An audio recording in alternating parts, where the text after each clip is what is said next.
Room 428, where memories never die. My name is Joon-seo, and if you're reading this, you might be wondering if my story is real or just the ramblings of a broken mind. I used to be a psychiatric resident at Baekryeong National Hospital, an old facility tucked away in Gangwon Province, surrounded by dense pine forests where the wind howls like whispers from lost souls. This was between 2018 and 2020. Right before the place shut down for what they called a medical restructuring, a vague term no one ever explained in detail. I'm not superstitious. I believe in science, in the human brain and disorders that can be treated with medication or therapy. But what happened at Baekryeong made me question my own reality. I'll tell you everything, from the smallest details, the way I recount it to myself every night to keep the memories from swallowing me whole. Maybe if I share it, it won't drag me into the darkness. Or maybe you'll start hearing the hum and then you'll belong to it too. It all started ordinarily enough, almost boringly so. I remember my first day at the hospital vividly, on a crisp spring morning in early 2018. I'd just transferred from Seoul after finishing my residency training. The drive to Baekryeong wound through the mountains, with thick fog limiting visibility to just a few meters. The hospital loomed like a grey monolith, built in the 1970s. Its concrete walls cracked and windows filled with dust. I parked in the spa slot, where only a handful of staff cars sat rusting. The air was crisp and cold, carrying the scent of fresh pine mixed with the musty dampness of the surrounding woods. I thought this was the perfect spot to focus on my career, away from the city's chaos. Little did I know, this place would change me forever. I was greeted by the chief physician, a middle-aged man with a stern face named Lisa. He shook my hand firmly, his voice low and gravelly. "Welcome to Baekryeong, Dr. Han. We specialize in chronic psychiatric cases. Be careful with the night shifts, they can be unpredictable." I nodded, assuming he meant patient outbursts. He gave me a quick tour, the first floor for intake, second and third for general inpatients, fourth for isolation wards. The hallways were long and echoing, lit by harsh fluorescent lights, and the pervasive smell of antiseptic made me slightly dizzy. I was assigned a small on-call room on the first floor, with a desk, an old computer, and a fold-out bed for overnight stays. My first shift went smoothly. I reviewed patient files, about 50 cases, mostly locals, suffering from depression due to the isolated mountain life, or alcohol addiction following work accidents. I prescribed meds, chatted with a few patients to build rapport. Late at night, as the hospital fell silent, I sat sipping black coffee, listening to the wind rattle the windows. That's when I first met Nurse Park Baekryeong. She entered the on-call room with a tray of medical supplies, her slender frame moving quietly, hair tied in a neat bun, eyes always distant. She was in her mid-40s, having worked here for over a decade. "Dr. Han, I'm Mian, on night duty. Call if you need anything." We made small talk about Gangwon's biting cold, about tricky patients demanding sedatives. Then she casually mentioned it. "If there's a call from room 428, make sure to check thoroughly. They tend to lose track of time in there." I chuckled, thinking it was a joke. "Room 428? What do you mean? The floor plan only goes up to 427. The fourth floor ends there." She stared at me unblinking, then gave a faint smile. "Oh right, maybe I'm confusing it with the old hospital. But if you hear a humming from the hallway, just take a look." I brushed it off, figuring she was tired from long hours. But from that night on, I started noticing things. During my rounds on the fourth floor, I'd hear a faint hum, persistent like tinnitus, coming from the end of the corridor. I'd walk to the end of blank white wall, no windows, nothing. I'd shake my head, blaming it on insomnia. I've had chronic insomnia since med school, often with short memory gaps of 5 to 10 minutes, where I couldn't recall what I'd done. A psychiatrist with blackouts ironic, right? The following days pulled me into the routine. I treated patients, Mr. Kim, an elderly farmer with Alzheimer's, who muttered about memories that aren't mine. Ms. Lee, a young woman with anxiety disorder, post-divorce, who dreamed of strange hospital rooms, and others. I prided myself on listening first, diagnosing accurately, but my insomnia worsened. I'd wake up sweating in the middle of the night, feeling like I'd forgotten something crucial. One morning, checking the night log, I spotted my signature on a page from 2014. 2014. I'd only graduated in 2017, and my official record started at Baekryeong in 2018. The handwriting was mine, the slanted script, the underline under SEO I'd done since college. I asked a colleague, a young nurse named Ji-hoon, "What's this? I wasn't here in 2014. He laughed. "Probably a typo, or mixed up files." This place is ancient. Paperwork gets messy. I tried to let it go, but it nagged at me like an itch that deepened with every scratch. Gradually, the oddities piled up like silent snowfall. Patients began mentioning room 428 independently, as if they'd coordinated. Mr. Kim, during a session, gripped my arm.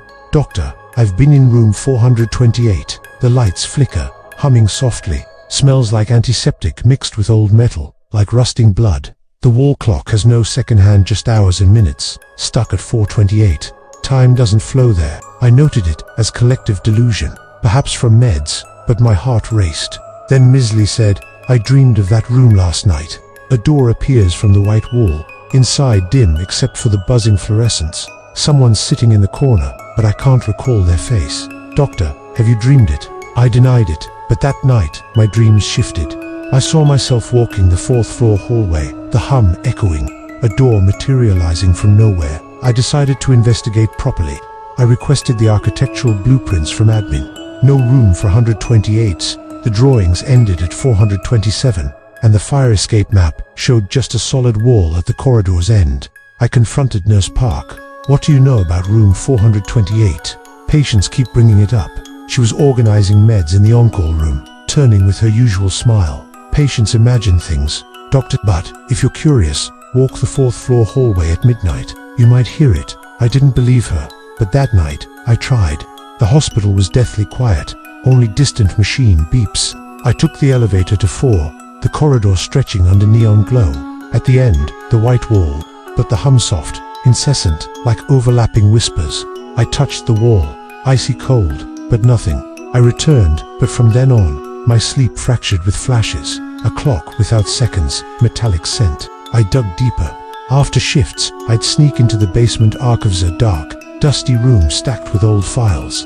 Using my phone flashlight, I rummaged. I found a sealed report from 2015, experimental project, collective memory transfer. It was a new treatment method, led by the former chief, aimed at alleviating trauma by sharing painful memories among patients. They'd used group hypnosis, special sedatives, and a storage room to offload excess memories into a communal repository, so no individual bore the full burden.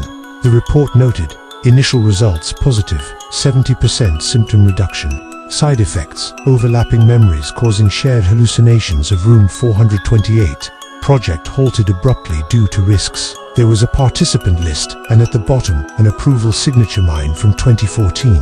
My pulse pounded. I snapped photos, but later, the images were blurred, like faded by time. Tension escalated from there. My insomnia intensified. Memory gaps, stretching to 15 to 20 minutes. Once mid-session in room 415, I blacked out and woke in the 4th floor hallway, holding a strange notebook. Inside were Nurse Park's notes. Dr. Han wandered to the end of the hall. 10 minutes. Humming. I confronted her the next morning. "What is this? I don't remember." She looked calm. "You do this often, doctor. Since your first time here in 2014. I froze. 2014. My records start in 2018. She shook her head. Memories get manipulated. The project didn't just store access, it created voids. Room 428 isn't physical. It's a space from overlapping memories. The more people believe in it, the sharper it becomes. I've seen patients vanish, they're not die, but be forgotten. I dismissed it, but then patient 61 arrived. Transferred in March 2018. His file was thin. No, 61 condition, collective recall, no real name. He was gaunt, pale-skinned, eyes vacant like a hollow shell. In our interview, he sat silent for ages, then whispered, "I'm not in room 428. I'm remembered there." I pressed, "What do you mean? That room doesn't exist." He chuckled hoarsely. "It exists in your head, doctor. The 2014 project, you were the first participant. Excess memories get dumped there, and now it pulls you in. When no one remembers you right, you fade." I trembled, demanding details. He said, "I was a test subject. They shoved my pain in there, losing my family in an accident. But memories don't vanish. They live, merge with others. Now I'm just residue. Doctor, you'll be too." Check the clock. 428 is when time freezes. The next day, he was gone. Staff searched everywhere, no trace. His file remained, but the photo was smudged, like erased by fog. Colleagues asked, "Patient 61, who?" We had that case. Only Nurse Park and I recalled him clearly. She said, "That's how it works. Identity erasure files fade, photos blur, names slip away. They don't die, they're archived. The hospital's atmosphere turned oppressive. Winds howled fiercer through cracks. Lights flickered constantly, and a metallic temps permeated everything. Like old blood, my dreams grew vivid. Me in room 428, clock at 4:28, surrounded by shadowy figures murmuring their memories. Once, I awoke at exactly 4:28 a.m., finding my ID badge on the desk worn. Letters faded, like years of use. I checked security footage with the guard's help. In the previous night's tape, there I was, strolling the 4th floor, pausing at the blank wall, hand extending as if opening a door. I stood for 15 minutes, then shuffled back like a zombie. But on screen, no door, just wall. That was my memory gap. I had to confront it.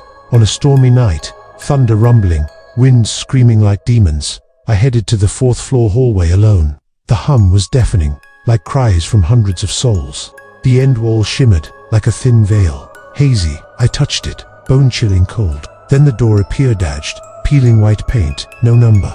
I pushed it open and stepped in. Room 428, cramped space, flickering fluorescent lights humming faintly. Antiseptic mingled with rusty metal, nauseating like decay. A bare hospital bed in the center, white sheets pristine, and on the wall, a clock without a second hand, hours and minutes, frozen at 4:28. Time felt stalled, the present sliced away, leaving only past and hazy future. Then I saw, in the dim corner, a figure sat facing away, familiar posture, in a tattered white coat. He turned slowly, and I froze. It was me, myself, but aged, face wrinkled, eyes empty voids, badge faintly reading Joon-seo. He whispered, voice echoing from an abyss, "You've returned. Your memories fill the room.